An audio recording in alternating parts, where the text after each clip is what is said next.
The journey for the progenitors technology continues. The space race against Maul and Locke leads the Discovery crew into a wormhole, venturing on to a long-teased Constitution-class ship from the Mirror Universe. It's important to note that the Mirror Universe no longer accessible because as the years went on, at this point in the timeline, the gap has grown so big that it is impossible to travel there, and we don't even know if it exists. It might have just blipped into nothing. Whereas we're not exploring the actual Mirror Universe, we are exploring a piece of technology that the Mirror Universe kind of tooted out and is now resting in this weird fold of space and time that is this fluctuating wormhole. This is the Maul and Locke backstory episode. We get to see all of their motivations for why they're actually hunting this technology. Also, really important to note that we learn that Locke is a Breen. This is something that a lot of people have been theorizing because the Breen have been kind of prefaced and foreshadowed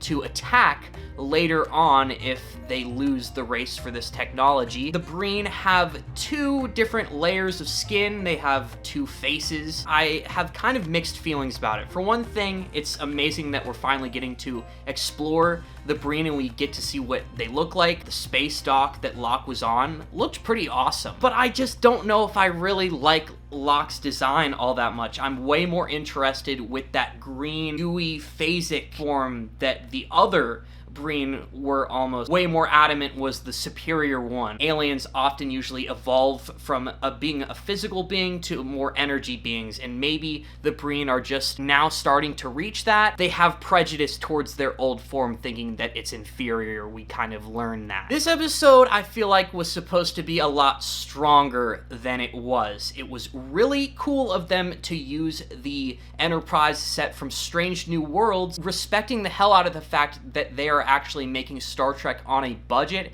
and they're reusing these sets and these props in a really clever way. Cool story without having to break the bank in this final season. Do feel like the only real lore that was explored was a small reference to Spock. Michael looked at his science station aboard the bridge. Other than that, there wasn't really any connection to the lore of the Enterprise in the Mirror Universe and to Kirk and to Archer or any of that. ISS Enterprise was just extremely underutilized to the point where it almost didn't need to be there, and it could have been any other Constitution class, which leads me into the biggest gripe with this episode, almost a crazy canon mistake. I might be super wrong here, but didn't Saru get eaten by Michael in season 1? In the Mirror Universe, Michael was forced to pick through a group of Kelpians, and I went back and rewatched the clip. I'm almost positive she chose Saru to the slaughter, and she had to go and eat his,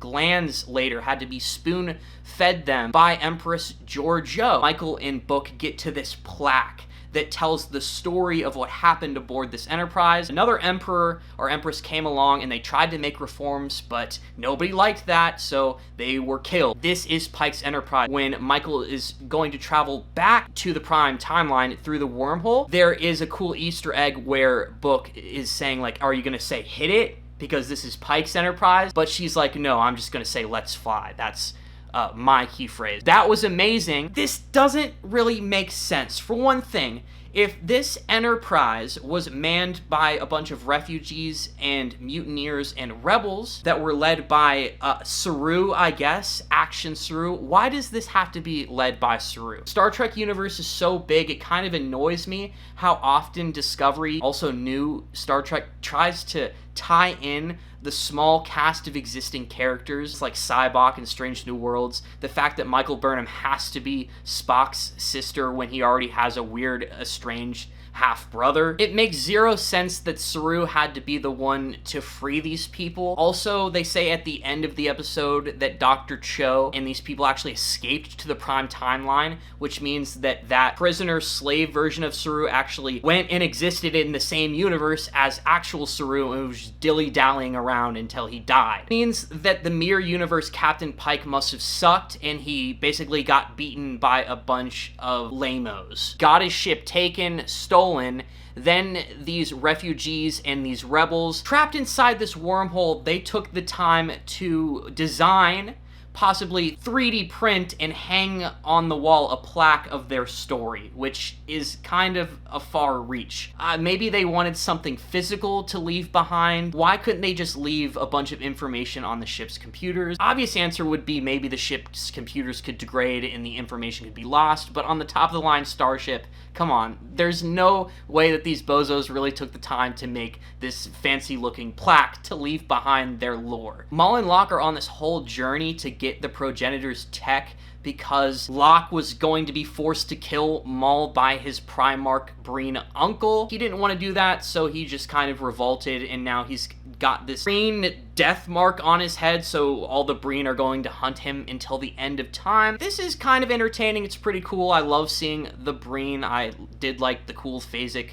face. This lore is interesting to me. A little bit unoriginal how this is the second season in a row where the main antagonists are fully motivated by love. I mean, that's literally what Tarka's motivation was. He put the Discovery, the entire galaxy, at risk, essentially, for his love interest, and now Maul and Locke are doing the exact same thing. Obvious because they are a couple, but I wish their motivations could reach a little bit further than just loving each other. Really liked how in the beginning of the episode, Raynor took aside Michael in the ready room and said that this isn't necessarily a mission that the captain has to do because it's really dangerous. That's the first thought that came into my head when Michael instantly volunteered to go into this fluctuating, dangerous wormhole. It's a real shame that this is the last season too. I feel like maybe if they came up with this Raynor dynamic towards the end of season 3, perhaps even in the middle, they ran with it there, that people would have liked the show a lot more and it could have survived longer than 5 seasons, because Raynor is really starting to warm up with me. There's so many great scenes this episode where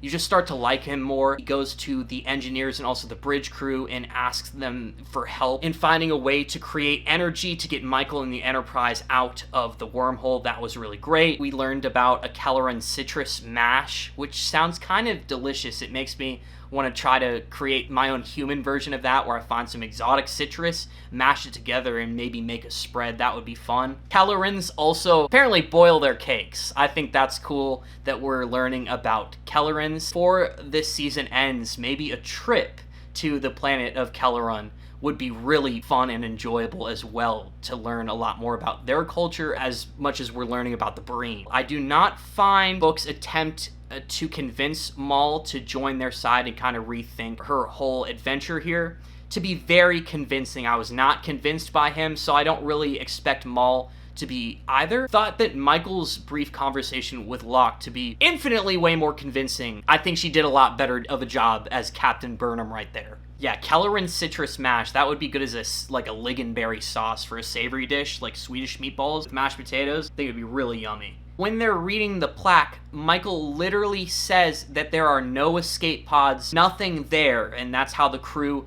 got off. Conveniently, at the end of the episode, the best way that the writers came up with for Maul and Locke to escape was a Terran warp pod. Am I really to believe that at this point in the timeline, even with the Terrans' advanced, cool technology, that they had warp-capable escape pods like this? That is so expensive. Do you know how expensive it is just to put warp travel into shuttles? Putting warp-capable assets into escape pods is just insane. That was really convenient writing. Another thing that leads me to believe that this is definitely Pike's lame Enterprise that was stolen by a bunch of cronies. Kirk's Enterprise had that really OP device on it that he used to kill the previous captain. He used to get command. It could just kill anybody remotely as long as you knew their name and identity. It is the Death Note. You know, from that popular manga and anime, it's literally that. And I think that that technology in itself is way more dangerous and way more threatening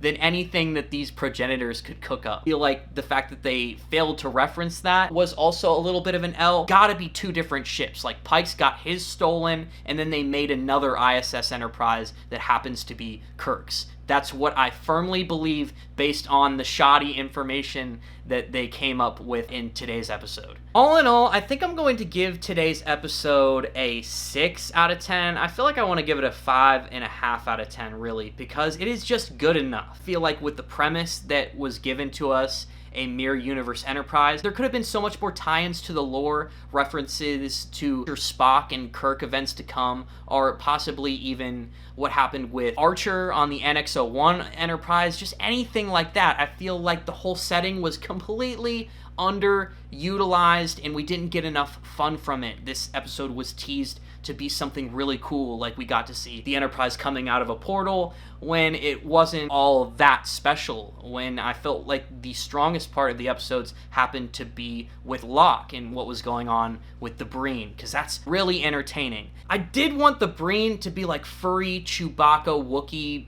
fish people, something very interesting. They did theorize in Deep Space Nine that possibly they had fur because their planet was very cold. Don't really love the skin design so much. It's so reminiscent of stuff that we've already seen with the early Discovery Klingons and then a lot of the alien designs from the early 2000s Chris Pine movies. I feel like they could have done a little bit better job with the skin design for the Breen, but I'm really fascinated by that phasey green form that they have that gives them that cool tinge to their voice. All that being said, thank you so much for tuning in to another one of my Star Trek reviews. If you're enjoying any of the content that you see on the channel, I'd be very flattered if you were to subscribe. Today is the NFL draft, that's why I got my Vikings gear on. Hopefully we will be drafting our franchise quarterback of the future and we will not be drafting JJ McCarthy. If that happens, I'm going to have to get really drunk and cry myself to sleep. With all that being said, y'all have a good rest of your week. Skull and live long and prosper.